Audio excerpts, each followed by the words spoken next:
Gratitude is a killer of destiny. When you are thankful, you have your thankful. An atmosphere of joyfulness is the breeding ground for miracles. I came as your prophet to announce to you, by the authority of God on my life, that this year will not end until your season changes.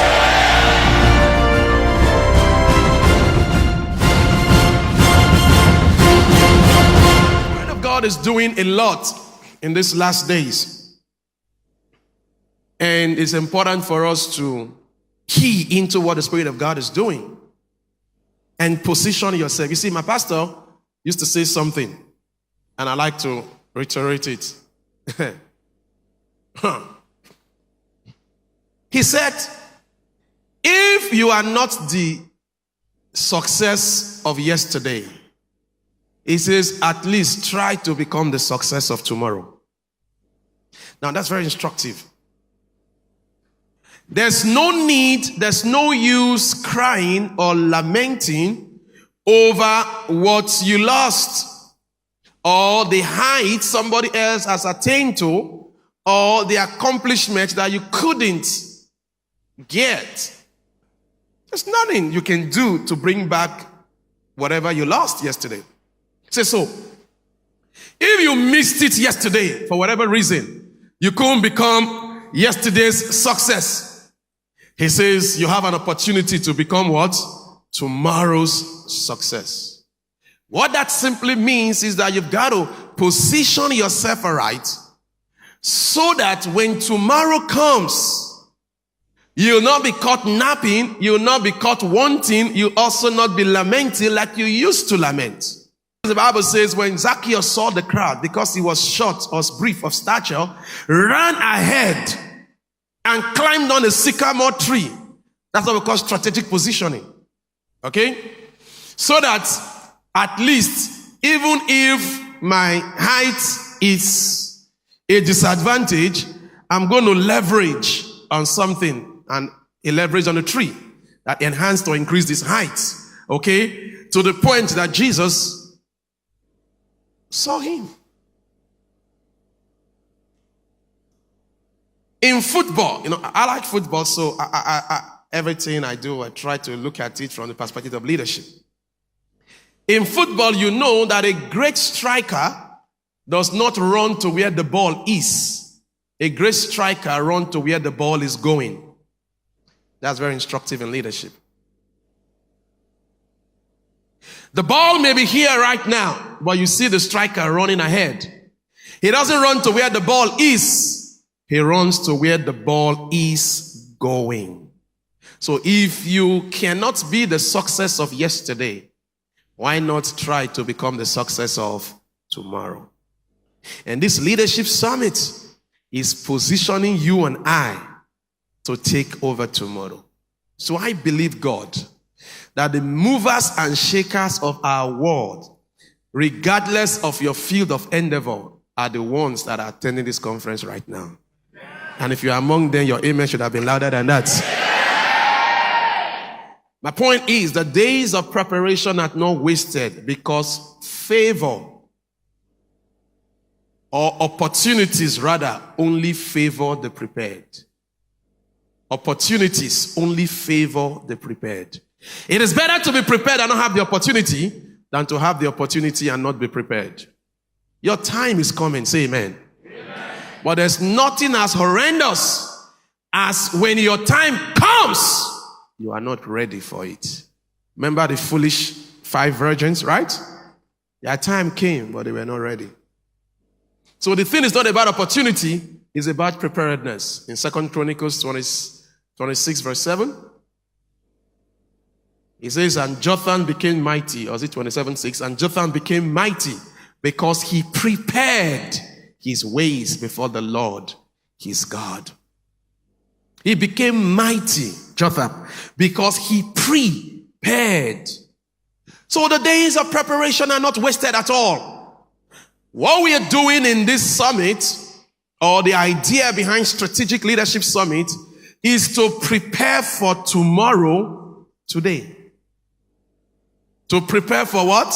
Tomorrow, today. High impact leaders prepare for tomorrow, today. High impact leaders prepare for tomorrow, today. High impact leaders prepare for tomorrow, today.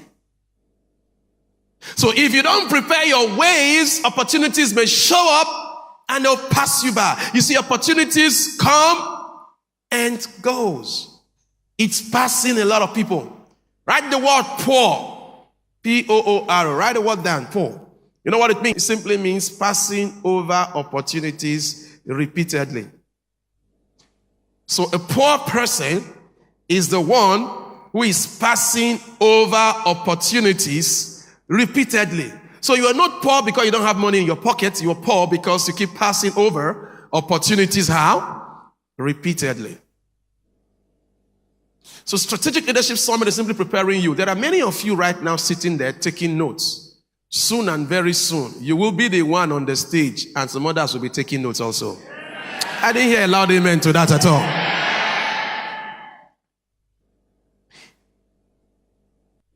Do not think that you are just fulfilling, as we say in religious circle, all righteousness. No, you are making an investment. The world will soon come to ask you how you are running your business. Because you'll be a pace setter. You'll be the one showing people how it works. I joined my faith with that of Reverend Sam when he said that very soon you will be solving national problems, global problems, because of what you are hearing here. I mean it. I mean it. Every one person that God lifted had a story to tell. But here is the deal. If you are too proud to learn, then you are too proud to earn. Because the rule is learning for earning. If you can't learn, you can't earn. I agree with John C. Maxwell when he said that everything rises and falls on leadership.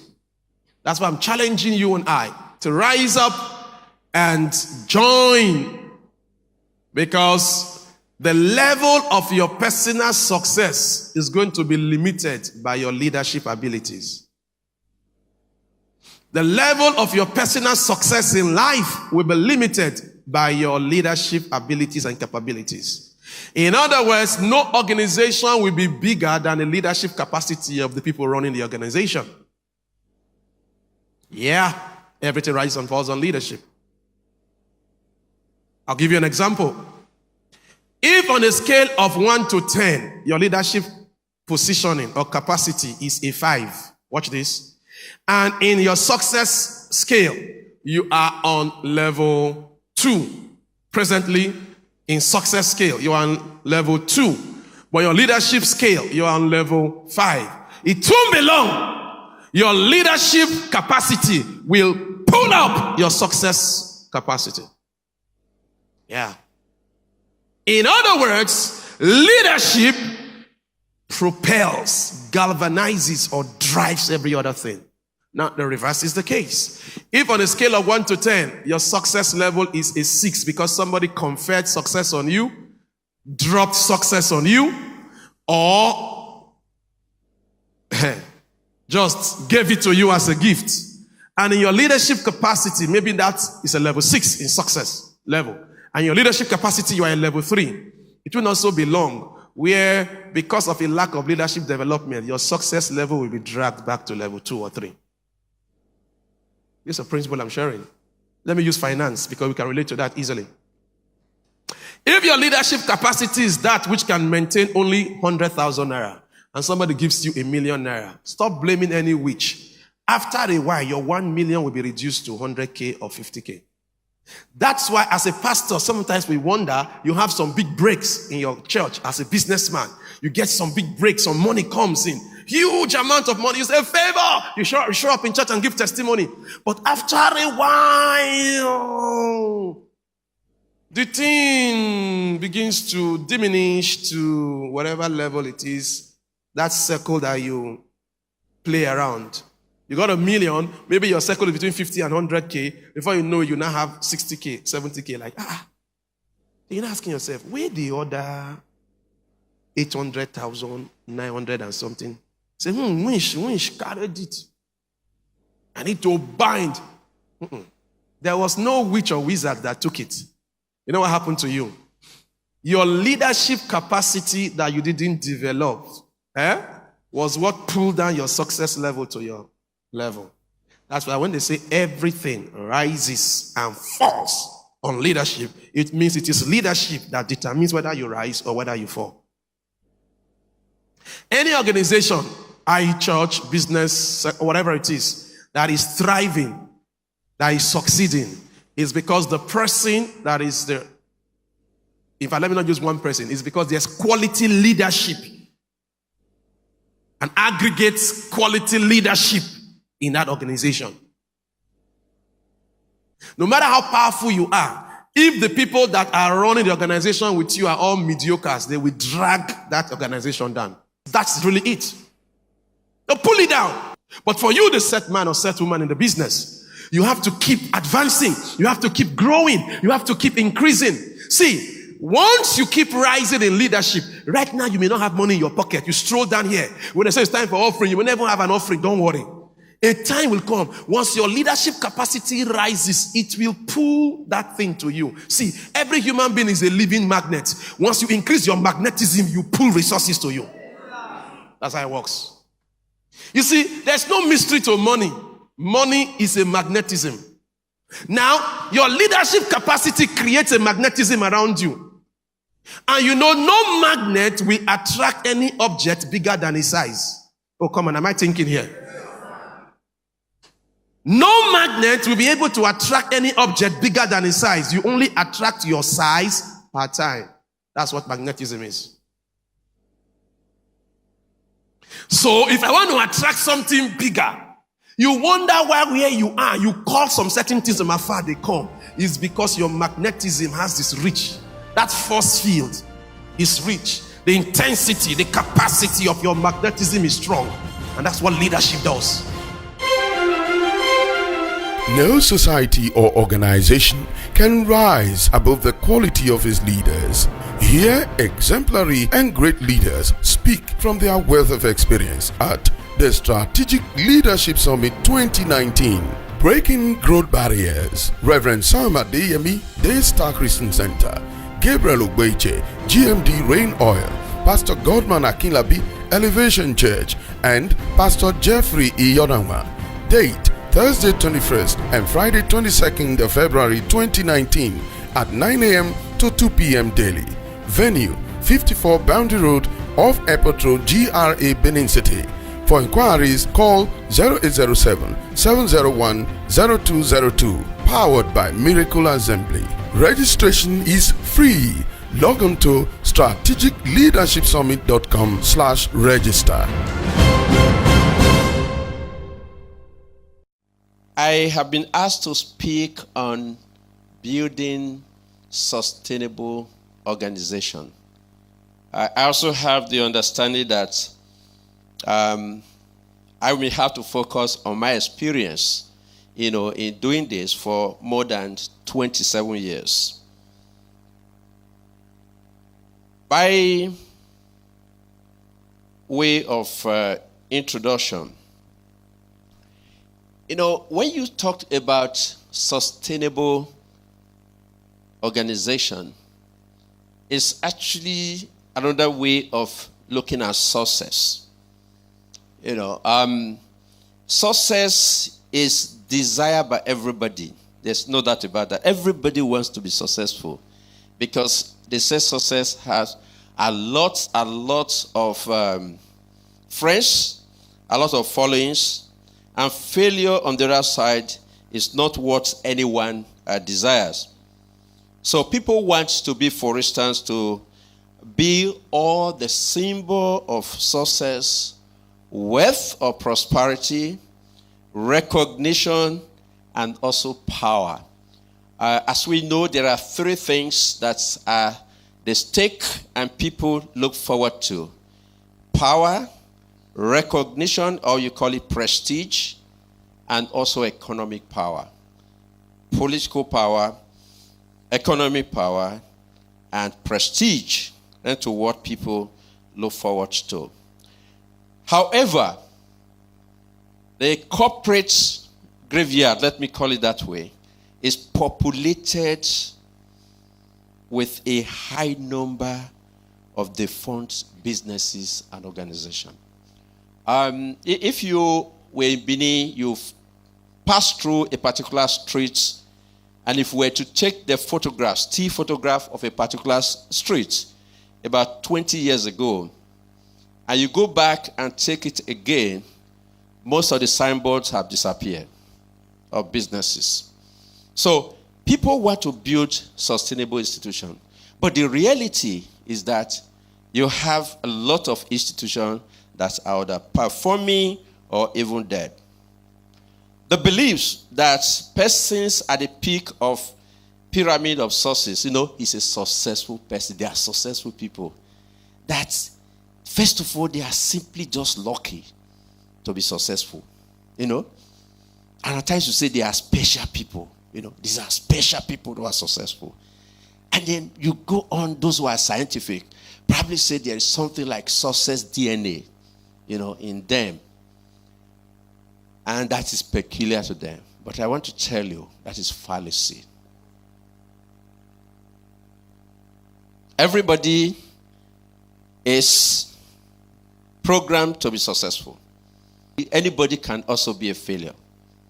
So, therefore, my task today is to examine the nature and some features of sustainable institutions. What are they? And secondly, I will look at some key enabling. I think change is also part of that, adapting to change, and also limiting factors. What are those things that will enable you? If you are a minister, or you set up a business in whatever sector at all, and you want to make a success of it, what are those enabling factors? Well, let me say some of those enabling factors. And then we also look at what are those things that will make your institution not to be performing at the optimal level. Now, when you talked about sustainable or building sustainable institution, you talk about time. Some 25, 27 years, 30 years ago, we had over 26 NGO, that is not-profit microfinance institution in this country. And when you look at that 26 today, it's not all about 3 that you could see, and probably 1 that is there to continue to meet or realize its objective. In that case, sustainability has to also do with time. The second concept is that there must be continuous growth. Continuous growth. If, for instance, you have a ministry of a certain number of other parameters that you use, and they are static, not growing, then sustainability is in question. The third one is that to what extent you realize the corporate objectives or mandates. My mandate is to put money in the hands of low-income persons who ordinarily are excluded from the mainstream financial setup. Those who cannot boldly walk to Zenith Bank and say, I need a loan of 100,000, she will not even be given. We have this story of a woman who went to one of these new generation banks, glassy door, air condition, everything. And the first time the woman entered the door with the daughter, the first time she saw her full image mirror, because the one she's been using is the small one. She was like, wow. And she managed to get in. Immediately she opened the door and got in, she jumped out and told the daughter, oh my God, something must have gone wrong at home. My body is giving me sign. And that was the body giving me sign, the air conditioner. That is my mandate as LAPO. It is for that reason I see that many of you, they are too heavy to be lifted.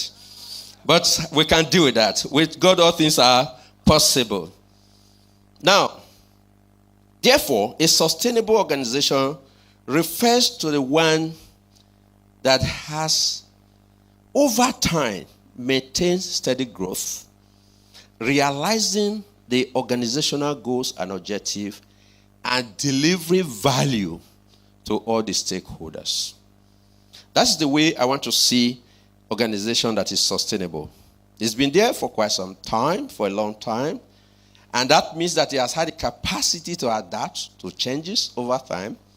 It's been able to continue to meet the needs why it was set up in the first place, and also creative values to all the stakeholders. Now, there are some features of sustainable organization. The first one I talked about is healthy growth. Growth, just like in any biological organism, is actually a major sign of well-being if you grow continuously. That's why when you have a child and a certain expectation of growth at a certain age is not realized, you begin to worry. Why is it not happening? It also has to do with institutions. Every organization, again, starts, if you start, you definitely have an eye in the future. That is what I want to be. Many years ago, I created a future image of what LAPO will be. I created a future image of what LAPO will be. And that also has implication for growth. On the other hand, institutions that lag behind in growth are also going to have two things: underperforming or even at risk of extinction. So the second concept, the second feature I have also mentioned is realizing your objectives. There are, first of all, intended benefit or objectives, and there are also affirms unintended consequences or impact. My direct impact for LAPO was that I was going to provide loans to ordinary people. But I never also knew that employment to people, I never said that as an objective. Today we have collectively, actively engaging 8,000 staff. So that was unintended, objective. Then creative values. Sustainable organizations also create values for the immediate stakeholders. Like the members of the church, let me begin with where I am for the business. Okay, you have return on investment. I want to look at what my financial things are. But you also have greater, or what we call wider impact on the larger society. And I talked about employment for spiritual institutions. You have spiritual growth. Now, let us look at building a sustainable institution must have a foundation. So we're going to look at the foundation. How do you construction? At this section, what do you do? What you should do? And indeed, what I also do, because I'm going to really talk from my own experience. The first thing that you should do is that you consider your tithe. The tithe without H. Okay? And the tithe, T-I-T-E. T stands for training. If we want to set up a business or organization, or you want to go into a vocation, there are a number of things that you will need to consider, especially when you have to make a choice of a particular area you want to go into. Number one, you have to consider your training. The question you ask is that, do I have any form of training in this business? When I was going to begin with giving loan to people, I asked myself, does my training in any way prepare me? And I answered in affirmative. I did my first degree and second degree in sociology, at least understanding people, if that is a simplifying way of looking at that. And secondly, a full year in cooperative trips and credit study. So the second one you look at, the one is the I, is the interest and passion. Do you have passion for what you want to do? Do you have interest in what you want to do? Before you make a choice. The third one is that your temperament. And we know the four broad, categories of temperament: the sanguines, or the warm-blooded, as the French would say, the sanguine, then the sanguine, then the choleric, the phlegmatic, and the melancholic. We know others. But I think what is important here is to look at what are some of the characteristics of the various categories of temperament. No society or organization can rise above the quality of its leaders. Here, exemplary and great leaders speak from their wealth of experience at the Strategic Leadership Summit 2019. Breaking Growth Barriers. Reverend Sam Adeyemi, Daystar Christian Center. Gabriel Ogbeche, GMD Rain Oil. Pastor Godman Akinlabi, Elevation Church. And Pastor Jeffrey Iyonama. Date: Thursday 21st and Friday 22nd of February 2019 at 9 a.m. to 2 p.m. daily. Venue: 54 Boundary Road off Airport Road, GRA, Benin City. For inquiries, call 0807-701-0202. Powered by Miracle Assembly. Registration is free. Log on to strategicleadershipsummit.com/register. Every evil pronouncement against your destiny, I cancel it in the name of Jesus. Welcome to Miracle Assembly, a place where miracles are assembled and distributed. We have a mandate of liberating people for quality living. The Word of God comes alive through the unction of the Holy Spirit upon His servants, Pastor Jeffrey and Pastor Loveth Iyanowa, as they teach and preach weekly. We invite you to join us every Wednesday at 5 p.m. prompt, and on Sundays for our first service at 7:30 at 147 Upper Owina Road by Wotubu Police Station off Argo Street via Ekewan Road, Benin City, and for our second service at 9:15 a.m. at 54 Boundary Road before Ebenezer Junction, GRA, Benin City. Just one visit will change your life forever. Pastor Jeffrey and Pastor Loveth Iyanowa, as well as the happy family of Miracle Assembly, expect to see you this week. Miracle Assembly, liberating people for quality living.